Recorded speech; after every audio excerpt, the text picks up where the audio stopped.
Caribbean सागर के बीच एक परिवार अपनी यॉट पर छुट्टियां मना रहा होता है। माँ जूलिया तैरने के लिए पानी में कूद जाती है। आराम करते समय उसे कुछ अजीब महसूस होता है, लेकिन क्योंकि आसपास कुछ दिखाई नहीं देता, वह सोचती है कि शायद उसका भ्रम होगा। कुछ सेकंड बाद वही अजीब एहसास फिर होता है।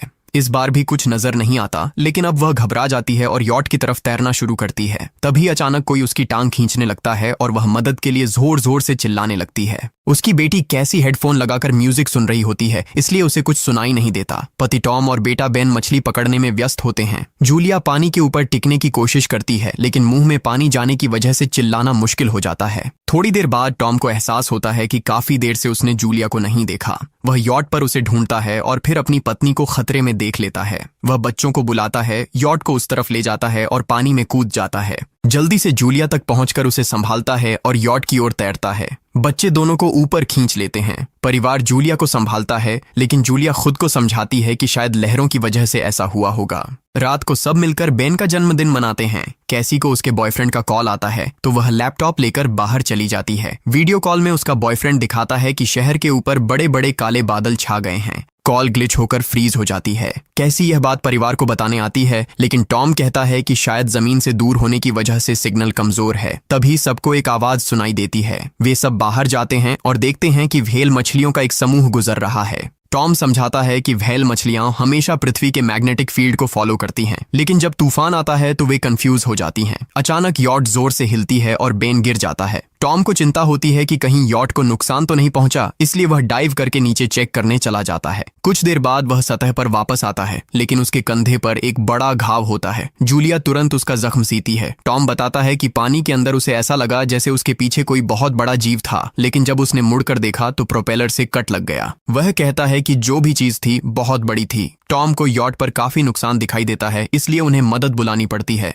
जूलिया बार बार रेडियो पर कोशिश करती है। कैसी फोन पर सिग्नल ढूंढती है, लेकिन कुछ भी काम नहीं करता। तभी कैसी को एक अजीब सा जीव दिखाई देता है और वह चिल्ला उठती है, लेकिन वह तो बस बेन होता है जो मास्क पहनकर मजाक कर रहा होता है। कुछ देर बाद यॉट पूरी तरह बंद हो जाती है और समुद्र के बीच में फंस जाती है। जूलिया रेडियो में एक आवाज सुनती है, लेकिन आवाज इतनी खराब होती है कि उसे कुछ समझ नहीं आता। टॉम परिवार को बताता है कि उनके पास सिर्फ 4 दिन का खाना पानी बचा है और अब उन्हें किसी मछली पकड़ने वाली नाव का इंतजार करना होगा। अचानक रडार पर कुछ डिटेक्ट होता है और परिवार को एक अजीब सी आवाज सुनाई देती है। सब दौड़कर बाहर आते हैं और हैरानी से देखते हैं कि कई सारे उल्कापिंड जमीन पर गिर रहे हैं। जहां जहां उल्कापिंड गिरते हैं वहां बड़े धमाके होते हैं। एक उल्कापिंड पानी में उनके पास गिरता है तो टॉम तुरंत यॉट को चलाने की कोशिश करता है। इंजन मुश्किल से चलता है, लेकिन तभी एक और उल्कापिंड उस इलाके को हिट करता है। परिवार डर के मारे एक दूसरे को कसकर पकड़ लेता है। तभी टॉम को समझ आता है कि जो आग के गोले गिर रहे हैं वे उल्कापिंड नहीं बल्कि सैटेलाइट्स हैं। उसी वक्त बेन देखता है कि यॉट से धुआं निकल रहा है। टॉम चेक करता है और कंफर्म होता है कि इंजन खराब हो गया है। हवा तेज होने लगती है तो फैमिली यॉट के अंदर छुप जाती है, बिना ये नोटिस किए कि कंपास बहुत तेजी से घूम रहा है। यॉट जोर जोर से हिलने लगती है। बेन फिर से गिर जाता है और इस बार उसे चोट भी लग जाती है। लहरें तेजी से यॉट से टकरा रही होती हैं। टॉम स्ट्रगल करके बाहर जाता है और लाइफ जैकेट्स लेकर आता है। तभी पावर चली जाती है। टॉम तुरंत पावर बॉक्स का बटन प्रेस करता है और लाइट वापस आ जाती है। उस वक्त बेन नोटिस करता है कि जूलिया की नाक से खून बह रहा है। जूलिया को चक्कर आने लगते हैं, जबकि कैसी सिंक पर जाकर उल्टी कर देती है। टॉम रेडियो ट्राई करता रहता है पर सिग्नल नहीं मिलता। अचानक एक तेज हाई पिच्ड नॉइज आती है और हवा और भी स्ट्रांग हो जाती है। जूलिया दरवाजे बंद करने की कोशिश करती है, पर एक हैच खुल जाता है और हवा खिड़कियां तोड़ने लगती है। टॉम एक फ्लेयर जलाता है और थोड़ी देर बाद अंधेरा छा जाता है।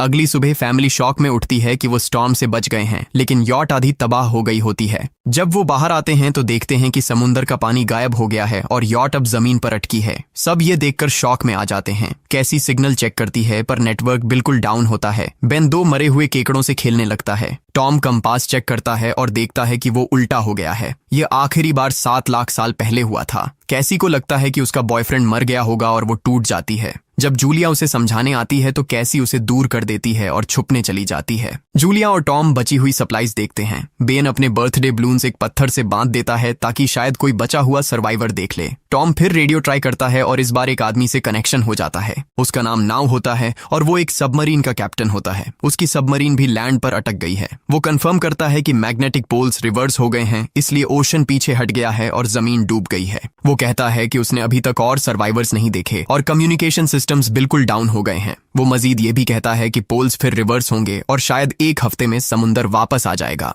वो फैमिली को वार्न करता है कि जितना हो सके ऊंची जगह चढ़ जाओ, क्योंकि जब पानी वापस आएगा तो वो बहुत खतरनाक होगा। वो बोलता है उसका पार्टनर क्रैश में मारा गया और सबमरीन में बस 3 लोगों की ही जगह है। जूलिया और टॉम उससे कहते हैं कि प्लीज हमारे बच्चों को बचा लो। वो उन्हें अपने कोऑर्डिनेट्स दे देता है। टॉम कैलकुलेट करता है कि सबमरीन तक पहुंचने में 2-3 दिन लगेंगे। वो फैमिली से कहता है आज रात अच्छे से आराम कर लो, कल सुबह हम निकलेंगे। अगली सुबह फैमिली सामान पैक कर रही होती है, तभी टॉम को पास में कुछ हिलता हुआ दिखता है। वो एक लंगड़ा आदमी होता है जिसके हाथ में हारपून होती है और साथ में एक कुत्ता लगातार भौंक रहा होता है। टॉम उसके पास जाता है और उसे पानी की बोतल देता है, लेकिन वो आदमी कुछ ऐसी भाषा में बोलता है जो टॉम समझ नहीं पाता। पानी पीने के बाद वो अजनबी अचानक टॉम के सिर पर बोतल मारता है और चेहरे पर जोर का लात मार देता है। जूलिया डर के मारे भागती है, लेकिन तब तक देर हो चुकी होती है। वो आदमी टॉम के पेट में हारपून घुसा चुका होता है। टॉम कुछ पल तक तड़पता है और फिर वो उसकी गर्दन भी काट देता है। फिर वो आदमी जूलिया के पीछे भागता है और उस पर हारपून फेंकता है, जिससे उसके कंधे में चोट लग जाती है। जूलिया दर्द सहते हुए यॉट के अंदर भागती है और बच्चों को बोलती है कि छुप जाओ। वो दरवाजा लॉक कर देती है। कैसी और बेन सोफे के अंदर घुस जाते हैं। जूलिया उन्हें फ्लेयर गन पकड़ाती है और खुद एक चाकू लेकर बाथरूम में छुप जाती है। वो आदमी दरवाजे पर जोर जोर से धक्के मारता है और आखिर अंदर घुस ही जाता है। पहले वो थोड़ा खाना उठाता है और फिर यॉट में इधर उधर ढूंढने लगता है, फिर बाथरूम की तरफ जाता है, लेकिन जूलिया समझदारी से एक छोटे छेद से बाहर निकल जाती है। वो आदमी सोचता है कि जूलिया भाग गई, लेकिन जैसे ही वो धीरे से निकलने लगती है, उसका कुत्ता उसे देख लेता है और भौंकने लगता है। कुत्ता उस पर झपटता है तो जूलिया चाकू से उसे मार देती है। कुत्ते की चीख सुनकर वो आदमी बाहर आता है और अपने कुत्ते की लाश देखकर आग बबूला हो जाता है। इस बीच जूलिया यॉट के दूसरे साइड से अंदर जाने की कोशिश करती है। वो ऊपर चढ़कर टूटी हुई खिड़की से अंदर घुसने लगती है, लेकिन वो आदमी पहले ही वहां पहुंच जाता है। वो उसे पकड़कर जोर से मुक्का मारता है, जिससे वो नीचे गिर जाती है। जूलिया फर्नीचर पकड़कर बचने की कोशिश करती है, लेकिन वो आदमी उसे लात मारकर दूर फेंक देता है। फिर वो उसकी कलाई पर पैर रख देता है ताकि वो चाकू छोड़ दे, और फिर उसके बाल पकड़कर उसका चेहरा जमीन पर दे मारता है और सोफे पर फेंककर उसका गला दबाने लगता है। बच्चे ये सब कुछ देख रहे होते हैं। कैसी बाहर निकलकर फ्लेयर गन चलाती है जो सीधा उस आदमी को लगती है। वो जल उठता है और यॉट में आग फैलने लगती है।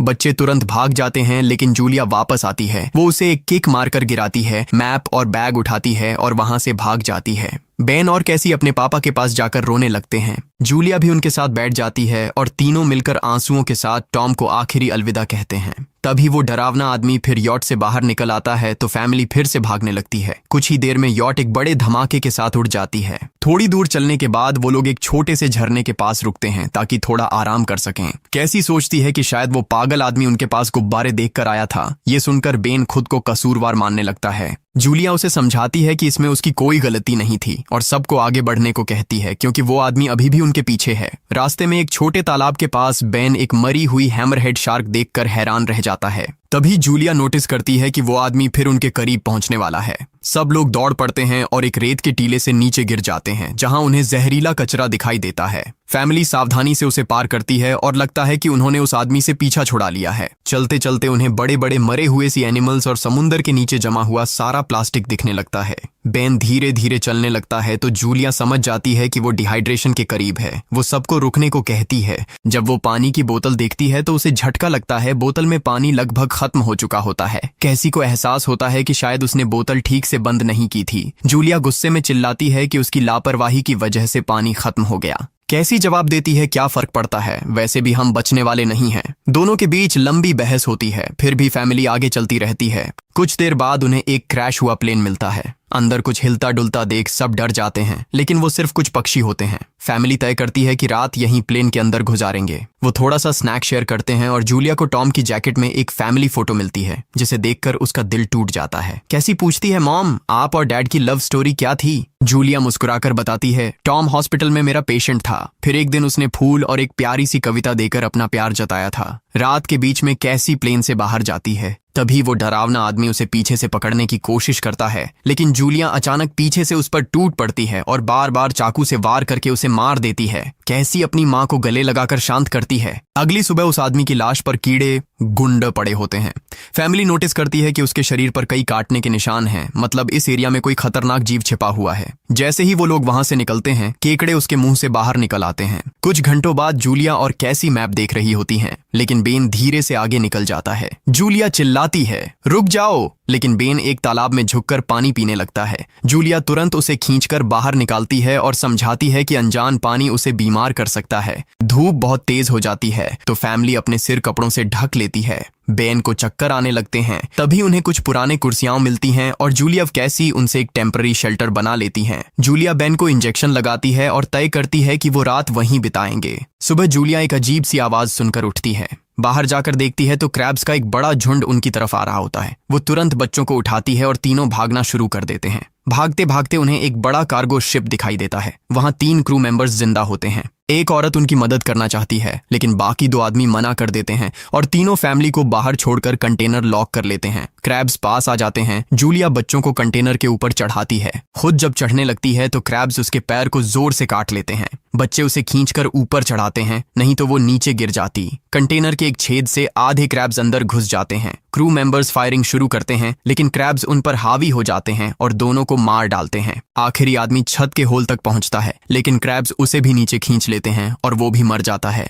जूलिया अपने जख्म पर पट्टी बांधती है और बेहोश हो जाती है। कुछ देर बाद जब वो उठती है तो खुद को रेत के तूफान के बीच अकेली पाती है। वो घबराकर बच्चों को ढूंढने लगती है। एक मरी हुई औरत का हथियार उठाती है और जोर जोर से चिल्लाती है। कैसी उसकी आवाज सुनकर लौट आती है और बताती है कि वो और बेन मदद ढूंढने गए थे, लेकिन कोई नहीं मिला। फिर दोनों बेन से मिलते हैं, जिसे एक खुला कंटेनर मिलता है जहां वो तूफान खत्म होने तक रुक सकते हैं। जूलिया टॉम का लाइटर निकालती है और अपने जख्म को जलाकर बंद करती है, जो बेहद दर्दनाक होता है। तूफान थमने के बाद उन्हें एक और कंटेनर मिलता है जिसमें बहुत सारी पानी की बोतलें होती हैं। बॉडीज चेक करते वक्त उन्हें एक रेडियो और एक गन भी मिलती है। जूलिया नाव से संपर्क करती है और बताती है कि मैप खो गया है। इस पर नाव बताता है कि उन पर आर्थ्रोपॉड्स ने हमला किया था, वो अबिस के जीव हैं जो ऑक्सीजन की वजह से पूरी तरह पागल हो चुके हैं।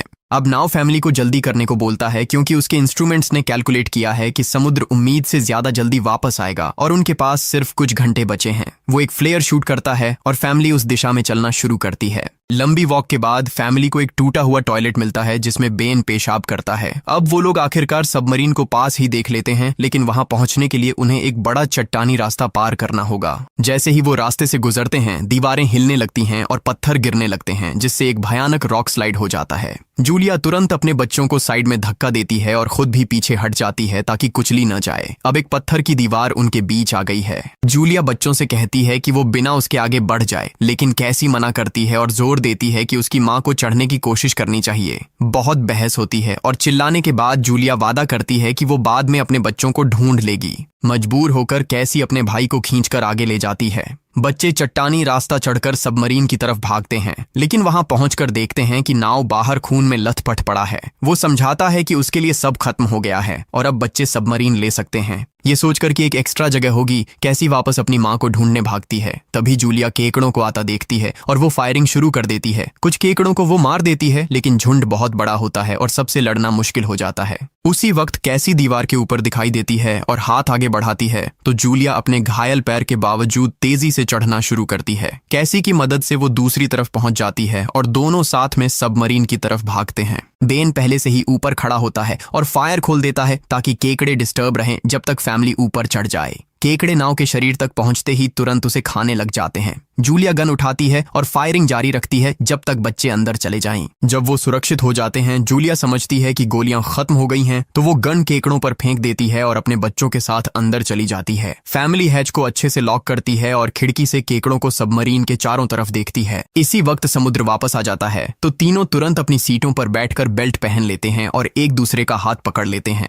तेज लहरें सबमरीन को जोर जोर से इधर उधर फेंकना शुरू कर देती हैं, जिससे जूलिया को पूरी जर्नी के विजन दिखने लगते हैं और कैसी उल्टी कर देती है। जल्दी ही वो हाई पिच आवाज वापस आती है और फैमिली बेहोश हो जाती है। कुछ देर बाद जूलिया और बच्चे होश में आते हैं और खुद को जिंदा देखकर खुश होते हैं। वो हैच अनलॉक करके बाहर निकलते हैं और देखते हैं कि लहरों ने सबमरीन को एक तबाह शहर में गिरा दिया है। यानी अब जिंदा रहने और नया जीवन शुरू करने की उम्मीद है। और यहीं पर फिल्म खत्म होती है। चैनल को सब्सक्राइब करना न भूलें और बेल आइकन जरूर दबाएं ताकि आपको ऐसे ही मजेदार वीडियो मिलते रहें। देखने के लिए धन्यवाद।